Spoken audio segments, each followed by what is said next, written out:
The floor is good enough for strangers, isn't it? Of course. Oh, you can use this cardboard if you like. My mother-in-law and sister-in-law looked at me and smiled wickedly. Today is a housewarming party at my parents-in-law's house.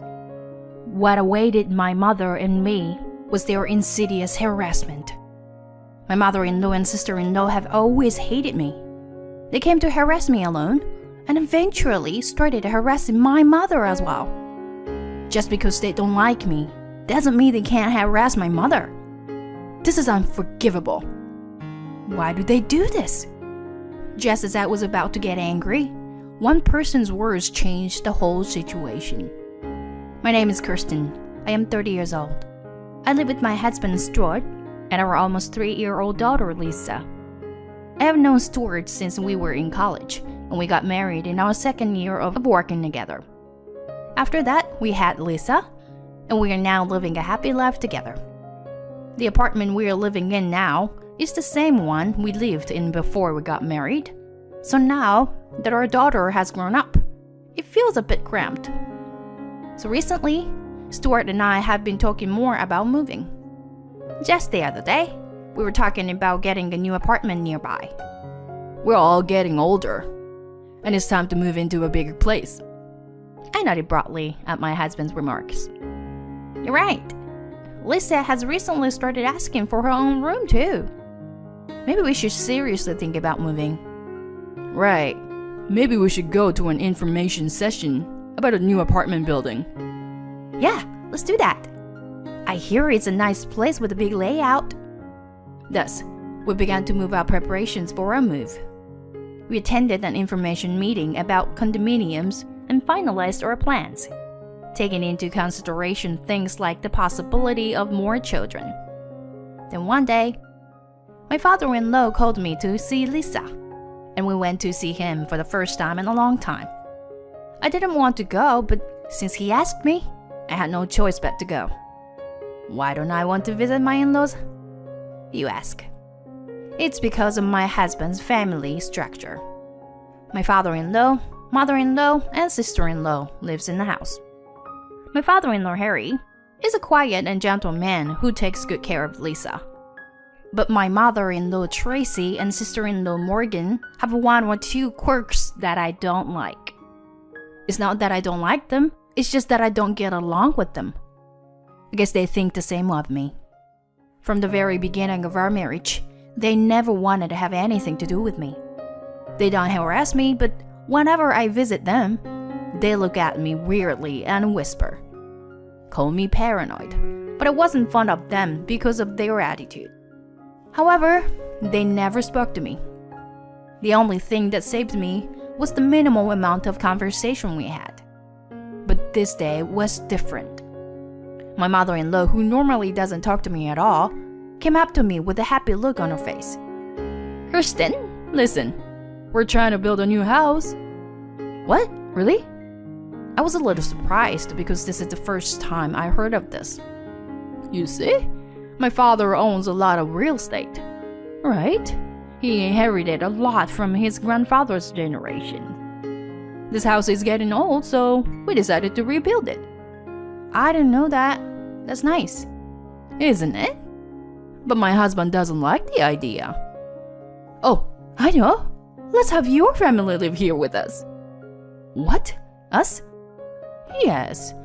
I'm sure my husband will be very generous with his money if you and Lisa move in with us.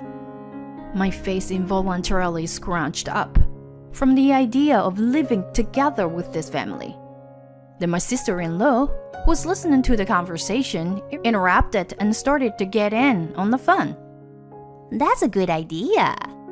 Stuart told me you guys were thinking of moving, right? Then just move in with us. But if you want to raise children, a house is definitely better than an apartment. You don't have to worry about the next room when they make noise. And we have the manpower. That might be true, but... Right? Yeah. Then it's settled. Dad, Kristen's family is moving into the new house with us. Well, Morgan, I'm not sure I'm quite sure yet. Then my father-in-law heard what my sister-in-law said, and his eye lit up. And he had a happy expression on his face. Really?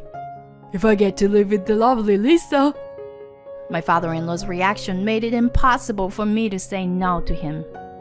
For some reason, the conversation proceeded as if we were going to live together.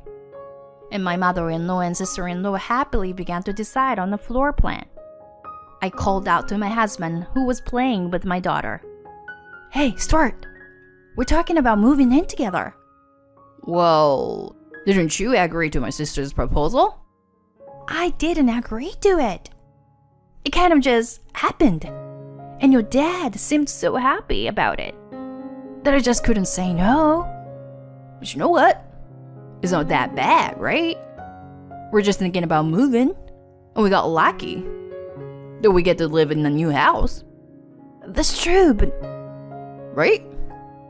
Don't you think it would be nice if we all lived together? Dad would be happy to live with Lisa. I couldn't be happy to live with them from the bottom of my heart. But my husband has a point. My father-in-law has loved me like a real daughter ever since we got married. Wouldn't it be better for my daughter to live in an environment with her grandparents? However, I wonder if it's okay to make a decision to move in together in such a casual manner. What if something goes wrong after we start living together? I couldn't help but feel uneasy when I thought about it.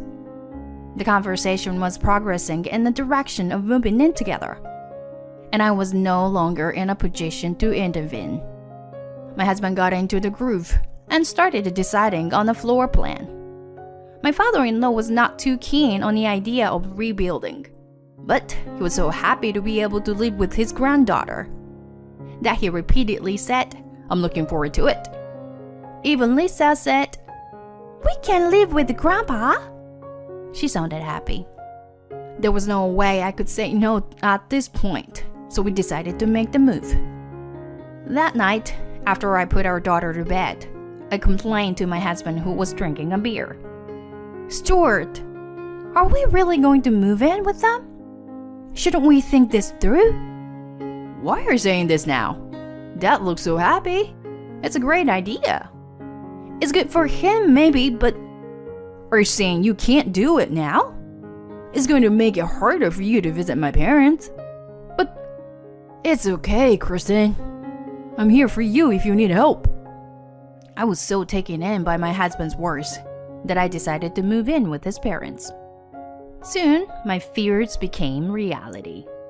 A few months later, the reconstruction of my parents-in-law's house started. The original house was to be torn down, and a new house was to be built there, so my parents-in-law would be temporarily without a place to live. My father-in-law rented a monthly apartment near his workplace, and my mother-in-law and sister-in-law moved into our little apartment. I was told this 3 days before they were to move. My mother-in-law and sister-in-law moved in one by one without regard to my schedule. "Kristen, make me coffee." My unreserved mother-in-law's request made me furrow my brow. "I'm sorry, Tracy. It's already time to drop Lisa at daycare." What? You can't listen to your mother-in-law? No, it's not that. Just when I was getting upset by my mother-in-law's pressure, my sister-in-law threw a tantrum. "You know, Christine, we're going to let you live in that house after the rebuilding is finished, so you should be more grateful to us." But I don't have time. "You can be a little late to daycare, can't you? Make me a cup of tea too." "I can't. I also have to go to work." Shut up. Do as you're told. If you don't, I won't let you live in our house. I had no choice but to put my bag down and start preparing tea as I was told. Tracy and Morgan are grinning and laughing like fools. Why am I in this situation? They never say such unreasonable things when Stuart is around. What am I supposed to do now that my schedule is all screwed up? Is this going to be my life forever if I move in with them? I can't stand it. However, I don't have the courage to rebel against my mother-in-law and her family. I was miserable at being at their mercy. My mother-in-law and sister-in-law do not work and are always at home. I couldn't find the right time to talk to my husband about it. I was running out of patience with the daily torment. Then one day, I was on my way to pick up Lisa from work when I received a phone call from my mother. Hello, Kristen? Are you? Mom? Hey, what's up? You don't seem well. I've had it up to here, so I told my mother how frustrated I am. She heard me out, and then she said quietly, Kristen, you need to tell Stuart these kind of things. But the house will be built soon. You haven't started living together yet. Why don't you go show Lisa's face to her grandpa for once?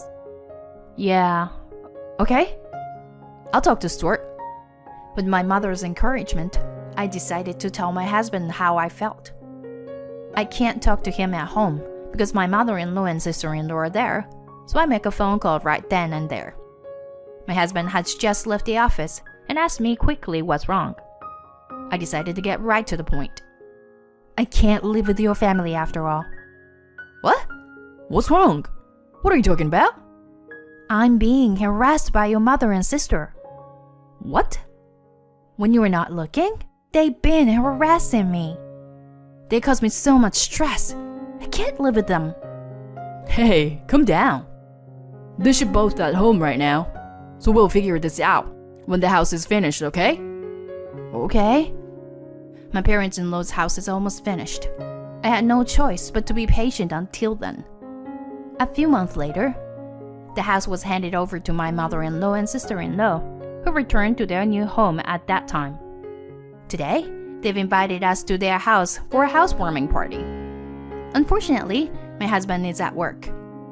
My daughter is at daycare, so I'm the only one who can go since I'm off work.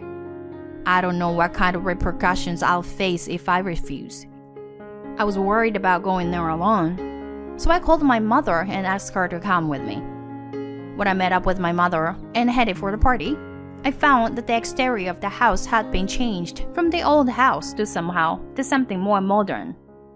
When I pressed the intercom, my father-in-law greeted me with a big smile on his face. His kindness eased my anxiety a little. But my relief was short-lived. My mother-in-law and sister-in-law smiled wonderfully when they saw me. Oh, look, it's the no-good wife, Kristen. Oh, yeah. And today she brought her mom along. Is your mom a no-good wife, too? My mother and I were mortified by their words. My father-in-law shouted, "How dare you?" But the girls continued relentlessly. Kirsten, I'm sorry, but we don't need you anymore. We only asked you to move in with us because we wanted a new home. And yes, we knew my dad would be thrilled to have you and his grandchild move in with him. And we knew he would be thrilled to get you a new place to live. Well, why don't you sit down anyway? The floor is good enough for strangers, isn't it? Of course. You can use this cardboard if you want. They said that and threw a piece of cardboard at my mother and me. There was a moment. I opened my mouth quietly, desperately restraining my trembling body from exploding with anger that I had been keeping under wraps. How dare you do this? I can't allow this to happen, no matter how much it cost. But the two of them were smiling and looking at me. How can I let my anger get through to these people? Then in the next moment, "You strangers, please get out of my house," my father-in-law said in a calm tone. At his words, my mother-in-law and sister-in-law said, "That's right. Get out." They chimed in. My father-in-law's eyes widened and he yelled at them. "Don't play with me. I'm talking about you strangers." "What?" "Dad? What kind of joke is this?" "Stuart told me that you both have been harassing Kristen, but I didn't think it would go this far. What's with your attitude when Kristen let you stay in her home until this house was built? Don't you feel any shame in doing such a stupid thing? You were misunderstanding." "That's right, Dad." Mom and I have been training Kristen to be better wife. Shut up. You two can't even do your own housework. How can you be so stupid as to invite Kirsten to live with us and use her to build this house? I get my permission for a new house so that we could all live together happily. The smile on my mother-in-law's and sister-in-law's faces disappeared at the sight of my father-in-law's selfish expression. They were speechless, and my father-in-law shouted at them. You're no longer family. I own this house, and I want you out of here. The girls turned and ran to me. They bowed down to my mother and began to plead with me in a deliberate manner. Kirsten, do something about this. Yeah, if you don't do something, he'll throw me and my mom out. What are you talking about now? In response to my coldness, they began to explain. Please, convince him. Tell him that we should all live in together. If my dad gets any angrier, he won't be able to take it back, will he? Hurry up. Even after all this time, they still haven't apologized to me. I looked at my mother and thought it was ridiculous that I had to put up with this for so long. Now I have my father-in-law on my side. I had nothing to fear anymore, and I told them both in no uncertain terms. Cut the crap. You've been picking on me all this time. You want me to help you when things get bad? Are you kidding me? Why should I do anything you tell me to do? Kirsten, calm down. Shut up. Do you have any idea how much pain you people have caused me? How can I forgive you for taking advantage of me and treating my mother like this? I'm cutting all ties with you. I have no duty to help a stranger. I will not live with you, scum, and I will not have anything to do with you ever again. If you understand, get out of my sight right now. Overwhelmed by my words, my mother-in-law and sister-in-law slumped to the ground. They were kicked out of the house by my husband, who flew home after receiving a call from my father-in-law. Afterwards, my father-in-law and mother-in-law divorced. My mother-in-law refused to divorce, but it was discovered that my mother-in-law had been spending my father-in-law's savings without his permission. She was told by my father-in-law that if she didn't divorce him, he would sue her, so she reluctantly agreed to do so. My sister-in-law, who had never worked before, was forced to take this opportunity to work. After they were kicked out of the house, they had to live in a cheap apartment, but they had to work to make ends meet, so they were now desperately trying to get part-time jobs. I, on the other hand, have lost the reason for refusing to live with them now that my mother-in-law and sister-in-law are gone. My father-in-law said that the house was too big for one person to live alone, so my family moved in with my father-in-law in the new house. I feel sorry for my mother-in-law and sister-in-law who were kicked out, but I guess they deserved it. I don't know how my father-in-law could have tolerated that kind of behavior in the first place. But thanks to that, we live happily now. I want to spend time with my father-in-law, who loves my daughter, in a big, beautiful house. And I want to spend time with everyone